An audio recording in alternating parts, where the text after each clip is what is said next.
નસવાડીમાં ગાજવીજ સાથે ધોધમાર વરસાદ, રેડ એલર્ટ વચ્ચે અશ્વિન નદી બે કાંઠે વહી। અશ્વિન નદીમાં ફસાયેલા ગામ વાલપુરામાં રહેતા સતીશભાઈનું એનડીઆરએફ દ્વારા સફળ રેસ્ક્યુ।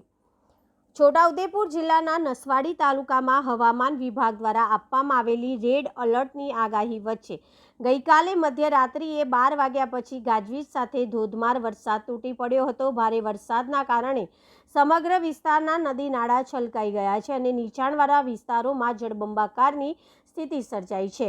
રેડ એલર્ટ વચ્ચે નસવાડીની જીવાદોરી સમાન અશ્વિન નદી સવારે બે કાંઠે વહેતી થઈ હતી।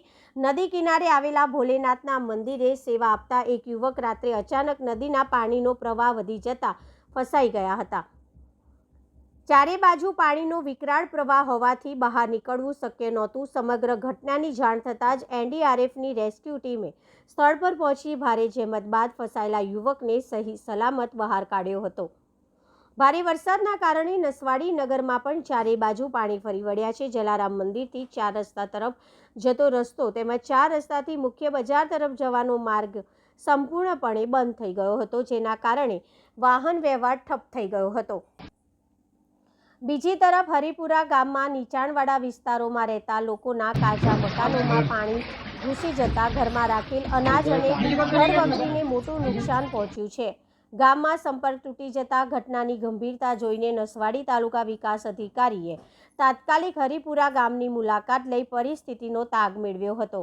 નસવાડીથી કવાડ જતા માર્ગ પર કણવા ગામ પાસે આવેલા વળાંક નજીકના નાળા પરનો રસ્તો તૂટી પડ્યો છે, જેના કારણે રોડ પર ભારે વાહનો ફસાયા હતા। રસ્તો તૂટવાની માહિતી મળતા જ નસવાડી મામલતદાર અને તાલુકા વિકાસ અધિકારીએ સ્થળ પર પહોંચી તપાસ હાથ ધરી હતી। હાલમાં ગ્રામજનો અને સ્થાનિક તંત્ર દ્વારા રસ્તો પુનઃ શરૂ કરવા માટેની કામગીરી પૂરજોશમાં હાથ ધરવામાં આવી હતી। હાલમાં છોટાઉદેપુર જિલ્લામાં આપેલ રેડ એલર્ટ અને ભારે વરસાદની આગાહીને લઈને નસવાડી તાલુકાની તમામ જનતાએ સાવચેત રહેવું અને સુરક્ષિત રહેવું।